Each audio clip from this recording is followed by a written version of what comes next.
बुलंद हो हौसले तो डर की क्या औकात।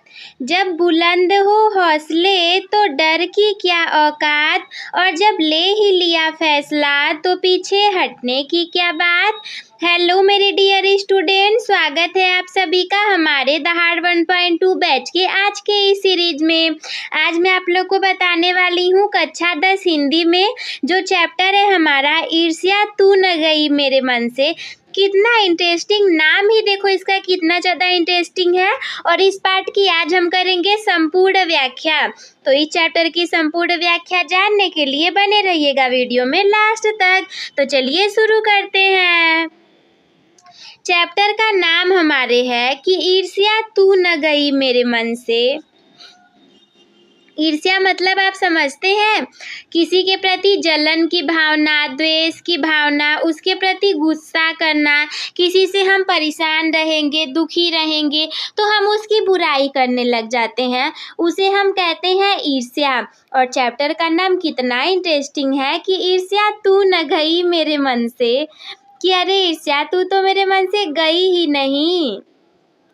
मेरे घर के दाहिने एक वकील रहते हैं।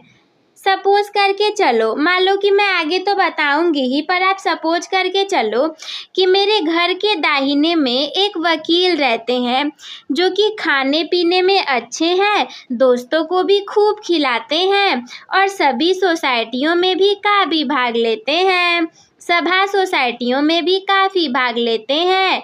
यानी कि एक वकील है जो कि मेरे घर के बगल में रहते हैं और वो खाने पीने में तो अच्छे हैं ही और दोस्तों को भी बहुत खिलाते हैं। और जो भी सभा उभा होती है ना, जैसे सेमिनार और सोसाइटी में कुछ होने लगा तो उसमें अच्छा खासा भाग लेते हैं। बाल बच्चों से भरा पूरा परिवार, नौकर भी सुख देने वाला और पत्नी भी अत्यंत मृदुभाषिणी। यानी कि उनका बाल बच्चे भी उनके घर पर हैं और नौकर है जो कि सारा काम कर देता है, तो सुख देने वाला हो गया। और पत्नी भी उनकी बहुत ज़्यादा मृदुभाषिणी है, यानी कि बहुत कोमलता से बोलती है किसी बात को। भला एक सुखी मनुष्य को और क्या चाहिए। अरे भाई, हम यही तो चाहते हैं कि घर पे अच्छे से बोलने रहने वाले रहें और हम भी सुखी चैन से रहे, नौकर मिल जाए हमें काम करे और घर में सब मीठे मीठे बोलने वाले रहें, उससे ज़्यादा हमें चाहिए ही क्या। तो इसीलिए लिखा है कि भला एक सुखी मनुष्य को और क्या चाहिए। लेकिन वे सुखी नहीं है। अरे उनके भीतर कौन सा दाग है, इसे मैं भली भांति जानता हूँ। दरअसल उनकी बगल में जो बीमा एजेंट हैं, उनके विभव की वृद्धि से वकील साहब का कलेजा जलता रहता है। यानी कि उनकी सैलरी बढ़ जाती है, वो प्रोग्रेस कर लेते हैं तो वकील साहब जी जल जाते हैं। वकील साहब को भगवान ने जो कुछ दे रखा है वो उनके लिए काफ़ी नहीं दिखता कि अरे किसी को ये भी नसीब नहीं है, मुझे ये मिल गया तो मैं इसकी कदर मानूं, उन्हें वो भी नहीं दिखता। वे इसी चिंता में केवल भुने जा रहे हैं कि काश एजेंट की मोटर, उनकी मासिक आय और उनकी तड़क भड़क मेरी भी हुई होती। बस वो ये सोचते हैं कि काश वैसा जीवन मैं भी जीता। तो बस यही सोचते रहते हैं और ऐसा हमेशा होता रहता है। हम वर्तमान में कभी रहेंगे ही नहीं, हम कभी पास्ट में और कभी फ्यूचर में रहते हैं। वर्तमान में रहना तो बड़ा कठिन कार्य है, लेकिन जब आप रहने लग जाओगे तब आपको कठिन नहीं लगेगा।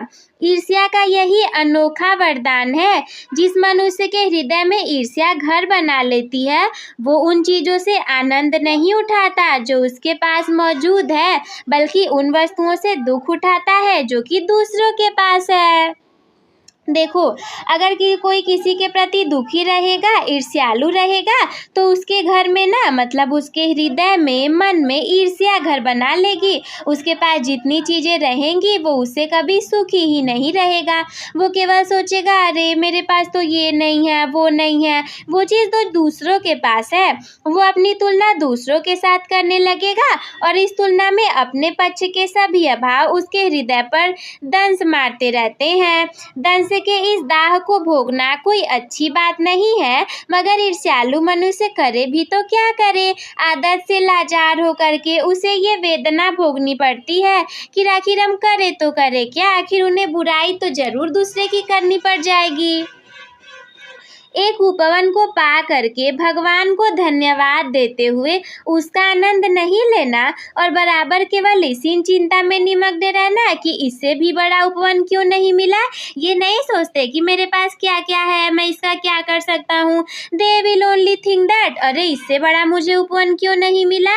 ये एक ऐसा दोष है जिससे कि ईर्ष्यालु व्यक्ति का चरित्र भी भयंकर हो उठता है और अपने अभाव पर दिन रात सोचते सोचते वो सृष्टि की प्रक्रिया को भूल करके विनाश में लग जाता है और अपनी उन्नति के लिए उद्यम करना छोड़ करके वो दूसरों को हानि पहुंचाने को ही अपना कर्तव्य समझने लगता है। जैसे कि अगर कोई इंसान उनसे आगे जा रहा है तो वो अपने उन्नति पे ध्यान नहीं देंगे कि हम अच्छे से काम करके उनसे आगे निकल जाएं। वो ये सोचने लग जाएंगे कि मैं दूसरे इंसान को कैसे गिरा दूं जो मुझसे आगे जा रहा है। ईर्ष्या की बड़ी बेटी का नाम निंदा है।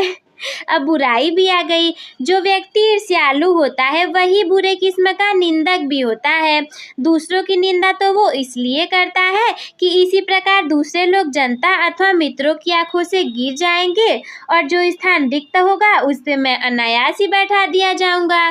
जैसे जब कोई किसी की बुराई करता है ना तब वो सोचेगा कि चलो जिसकी बुराई कर रहा हूँ वो तो नजरों में छोटा हो गया, बुरा बन गया और उसकी जगह मैं ले लूंगा बुराई करके अच्छा बन जाऊंगा। ये ऐसी लोगों की सोच होती है, मगर ऐसा न आज तक हुआ है और न कभी आगे होगा।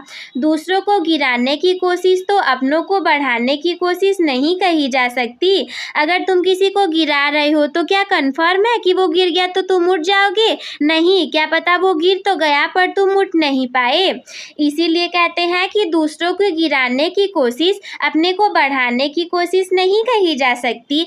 एक बात और है कि संसार में कोई भी मनुष्य निंदा से नहीं गिरता, उसके पतन का कारण सद्गुणों का ह्रास होता है। इसी प्रकार कोई भी मनुष्य दूसरों की निंदा करने से अपनी उन्नति नहीं कर सकता। उन्नति तो उसकी तभी होगी जब वो अपने चरित्र को निर्बल बनाए और अपने गुणों का विकास करे। ईर्ष्या का काम जलाना है, मगर सबसे पहले ये उसी को जलाएगी जिसके हृदय में उसका जन्म होगा। अगर आप सोच रहे हो कि मुझे किसी की बुराई करनी है ना तो सबसे पहले बुरे आप ही बनोगे, आप ही के मन में बुराई का विचार आएगा, उसके बाद जा कर के दूसरे की बुराई आप करोगे। इसीलिए कहते हैं कि सबसे पहले तो वो उसी व्यक्ति को जलाएगी जिसके हृदय में उसका जन्म होता है। आप भी ऐसे बहुत से लोगों को जानते होंगे जो कि ईर्ष्या और द्वेष की साकार मूर्ति है और जो बराबर इस फिक्र में लगे रहते हैं कि कहाँ सुनने वाला मिले और अपने दिल का गुबार निकालने का मौका मिले।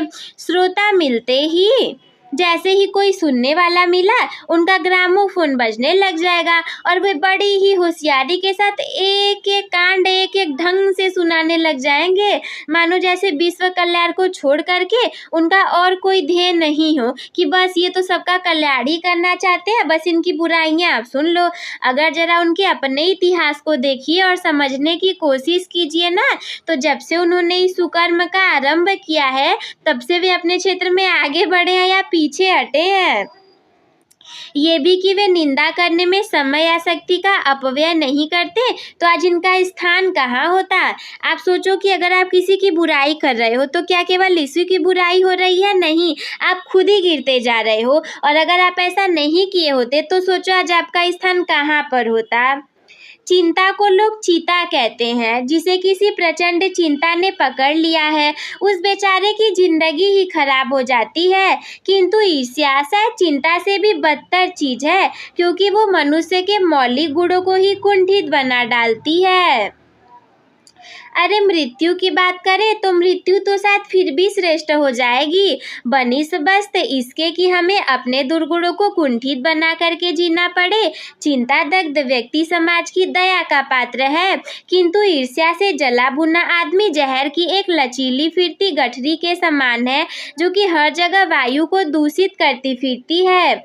ईर्ष्या जो है वो मनुष्य का चारित्रिक दोष नहीं है, प्रत्युति से मनुष्य के आनंद में भी बाधा पड़ती है। जब भी मनुष्य के हृदय का उदय होता है, सामने का सुख उसे मंदिम सा दिखने लगता है। पक्षियों के गीत में जादू नहीं रह जाता और फूल तो ऐसे हो जाते हैं माचे से देखने योग्य ही न हो। अब आप कहेंगे कि निंदा के बाढ़ से अपने प्रतिद्वंदियों को बेत कर हंसने में एक आनंद है और ये आनंद ईर्ष्यालु व्यक्ति है। मतलब आप सोचोगे कि हम किसी की बुराई करेंगे तो हमें बड़ा आनंद मिलेगा और सबसे बड़ा पुरस्कार है, मगर ये जो हंसी मनुष्य की नहीं, ये राक्षस की हंसी होती है और ये आनंद भी दैत्यों का सा आनंद होता है। सोचो अगर कोई गिर गया, कोई चिंता में है और आपको हंसी आ रही है, तो आपको लग रहा है कि आप आनंदी हो। नहीं, वो भगवान की नहीं, वो दैत्य की हंसी है कि किसी के गिरने पर आपको हंसी कैसे आ सकती है। आप खुद ही इंसान हो तो दूसरे इंसान की बातों को ध्यान में रख के सोचना चाहिए। ईर्ष्या का संबंध प्रतिद्वंदिता से होता है, क्योंकि भिखमंगा करोड़पति से ईर्ष्या नहीं करता। ये एक ऐसी बात है जो कि ईर्ष्या के पक्ष में भी पड़ सकती है, क्योंकि प्रतिद्वंदिता से मनुष्य का विकास होता है। किंतु अगर आप संसार व्यापी सुयश चाहते हैं तो आप रसेल के मतानुसार शायद नेपोलियन से स्पर्धा करेंगे। मगर याद रखिए कि नेपोलियन भी सीजर से स्पर्धा करता था और सीजर सिकंदर से और सिकंदर हरकुलिस से। यानी कि आप जिस लेवल के रहोगे उस लेवल में आप लगने लग जाओगे अपनी कंपटीशन करने। हो सकता है आप जिससे कंपटीशन करो वो अपने से ऊंचे लेवल से करे, वो अपने ऊंचे से लेवल से करे। तो इसका मतलब यही है कि सारे लोग कंपटीशन करते रहते हैं। ईर्ष्या का एक पक्ष सचमुच ही लाभदायक हो सकता है, जिसके अधीन हर आदमी, हर जाति और हर दल अपने को अपने प्रतिद्वंदी का समकक्ष बनाना चाहता है। किंतु ये तभी संभव है जबकि ईर्ष्या से जो प्रेरणा आती है वो रचनात्मक हो सके। अक्सर तो ऐसा ही होता है कि ईर्ष्यालु व्यक्ति ये महसूस करता है कि कोई चीज़ है जो कि उसके भीतर नहीं है, कोई वस्तु है जो कि दूसरों के खास है, किंतु वो ये नहीं समझ पाता कि इस वस्तु को प्राप्त कैसे करना चाहिए। कि गुस्से में आकर वो अपने किसी पड़ोसी, मित्र या फिर किसी समकालीन व्यक्ति को अपने से श्रेष्ठ मान के उससे जलने लगता है कि अरे वो तो मुझसे श्रेष्ठ है, और वो उसे जलने लग जाएगा। जबकि ये लोग भी अपने आप से शायद वैसे ही असंतुष्ट हों। आपने यही देखा होगा कि शरीफ लोग ये सोचते हुए अपना सिर खुजलाया करते हैं कि फला आदमी मुझसे जलता है, मैंने तो उसका कुछ नहीं बिगाड़ा, और अमुक व्यक्ति इस कदर मेरी निंदा में क्यों लगा हुआ है। तो सच बात तो ये है कि मैंने सबसे अधिक भलाई उसी की है। लोग सोचते हैं कि वो मेरा बुराई कर रहा है, परंतु क्यों कर रहा है? अरे मैंने सबसे ज़्यादा भलाई तो उसी की है, भला वो मेरे साथ ऐसा कैसे कर सकता है। ये सोचते हैं मैं तो पाक साफ हूँ, मुझ में किसी व्यक्ति के लिए दुर्भावना नहीं है, बल्कि अपने दुश्मनों की भी मैं भलाई ही सोचा करता हूँ। फिर ये लोग मेरे पीछे क्यों पड़े हुए हैं? अरे आप भी तो ऐसा सोचते होंगे ना। अगर आप भी ऐसा सोचते हैं तो हमसे कमेंट बॉक्स में बता दीजिए, और आप सारे लोग अपने नाम को हमें कमेंट बॉक्स में बता दीजिए, ताकि मैं भी तो देखूं कितने कितने लोग प्रेजेंट हैं। मुझ में कौन सा वह एव है जिससे दूर करके मैं इन दोस्तों को चुपचाप कर सकता हूँ। ईश्वरचंद्र विद्यासागर जब इस तजुर्बे से होकर गुजरे तब उन्होंने एक सूत्र कहा, तुम्हारी निंदा वही करेगा जिसकी तुमने भलाई की है। और ये रियलिटी है, आप जिसकी भलाई करोगे निंदा वही करने वाला है आपकी। बहुत कम ही चांस है कि आप किसी की भलाई करो और वो निंदा ना करें। और नीचे जब इस कूचे से होकर निकला तब उसने जोरी का एक ठहाका लगाया और कहा कि अरे यार, ये तो बाजार की मक्खियाँ हैं जो कि अकारण हमारे चारों ओर भिनभिनाए करती हैं। यानी कि जैसे कुछ मक्खियाँ होती हैं मिठाइयों के आसपास, अचानक से मतलब वैसे ही भनभनाती रहेंगी बिना किसी मतलब के। वैसे ही ये बुराई करने वाले लोग होते हैं जो कि हमेशा हमारी बुराई बिना मतलब के करेंगे। ये सामने प्रशंसक और पीठ पीछे निंदक क्रिया करते हैं। हम इनके दिमाग में बैठे हुए हैं। ये मक्खियाँ हमें भूल नहीं सकती, और चूंकि ये हमारे बारे में बहुत सेवा करती हैं इसलिए ये हमसे डरती हैं और हम पर शंका भी करती हैं। ये मक्खियाँ हमें सजा देती हैं हमारे गुणों के लिए। ये ऐप को तो माफ़ कर देंगी, क्योंकि बड़ों के ऐप को माफ़ करने में भी शान है, जिसे शान का स्वाद लेने के लिए कि मक्खियाँ तरस रही हैं। दरअसल इसका अर्थ है बुराई करने वाले व्यक्तियों से, जिनका चरित्र उन्नत है, जिनका हृदय निर्मल है और विशाल है। वे कहते हैं कि इन बेचारों की बातों से क्या चिढ़ना, अरे ये तो खुद ही छोटे हैं, तुम इनसे क्या चिढ़ोगे। मगर जिनका दिल छोटा और दृष्टि संकीर्ण है, वे मानते हैं कि जितनी भी बड़ी हस्तियां हैं उनकी निंदा ही ठीक है। और जब हम प्रीति यानी कि प्रेम, उदारता, दया, भलमन साहत का बर्ताव करते हैं, तब भी ये यही समझेंगे कि हम उनसे घृणा कर रहे हैं, और हम चाहें उनका जितना उपकार करें, बदले में हमें अपकार ही मिलेगा। दरअसल हम जो उनकी निंदा का जवाब न दे करके चुप्पी साधे रहते हैं, उसे भी वे हमारा अहंकार समझते हैं। खुशी तो उन्हें तभी हो सकती है जब हम उनके धरातल पर उतर करके उनके छोटेपन के भागीदार बन जाएं। सारे अनुभवों को निचोड़ करके नीलसे ने एक दूसरा सूत्र कहा, आदमी में जो गुण महान समझे जाते हैं, उन्हीं के चलते लोग उनसे जलते भी हैं। जैसे कि अगर आप अच्छे खासे यूट्यूबर बन जाओ तो सब कहेंगे हाँ यूट्यूबर, अरे चलो जानते हैं जो करता होगा जो करती होगी। तो यही है कि आप जितना अच्छा बनोगे, जो करोगे, जो आपके अंदर गुण आएंगे ना, लोग उसी को लेके आपसे जलेंगे। तो ईर्ष्यालु लोगों से बचने का क्या उपाय है? नीत्शे कहता है कि बाजार की मक्खियों को छोड़ करके एकांत की ओर भागो, जो खुद भी अमर और महान है। उसकी रचना और निर्माण बाजार तथा सुयश से दूर रहकर किया जाता है। यानी कि अगर आप अकेले रहना सीखो ना, तो आप जिंदगी में बहुत कुछ सीखोगे। जो लोग नए मूल्यों का निर्माण करने वाले हैं, वे बाजारों में नहीं बसते, वे शोहरत के पास भी नहीं रहते। जहाँ बाजार की मक्खियाँ नहीं भिनकती, वहाँ एकांत है। ये तो हुआ ईर्ष्यालु लोगों से बचने का उपाय, किंतु ईर्ष्या से आदमी कैसे बच सकता है? ईर्ष्या से बचने का उपाय मानसिक अनुशासन है। जो व्यक्ति ईर्ष्यालु स्वभाव का है, उसे फालतू बातों के बारे में सोचने की आदत छोड़ देनी चाहिए। उसे ये भी पता लगाना चाहिए कि जिस स्वभाव के कारण वो ईर्ष्यालु बन गया है, उसकी पूर्ति का रचनात्मक तरीका क्या है। जिस दिन उसके भीतर ये जिज्ञासा आएगी, उसी दिन से वो ईर्ष्या करना कम कर देगा। वो सोचेगा हाँ अरे ईर्ष्या से होगा ही क्या, इससे कुछ नहीं होता, केवल दूसरों की बुराइयां होती हैं। तो बस दोस्तों, आज की इस वीडियो में इतना ही। मुझे उम्मीद है कि आप लोगों को चैप्टर अच्छे से क्लियर हो गया होगा और सब समझ में भी आ गया होगा। मोरल ऑफ द गद्य का मैं यही कहना चाहूँगी कि आपको भी बात माननी चाहिए, कभी किसी की ईर्ष्या द्वेष नहीं करना चाहिए। तो हम मिलते हैं आपसे अगले वीडियो में। तब तक के लिए आपको क्या करना है, start your topper becoming journey with the topper by subscribing the channel. Also you can like the video, share with your friends. If there is any doubt in your mind, then you can comment me. Take care, bye bye.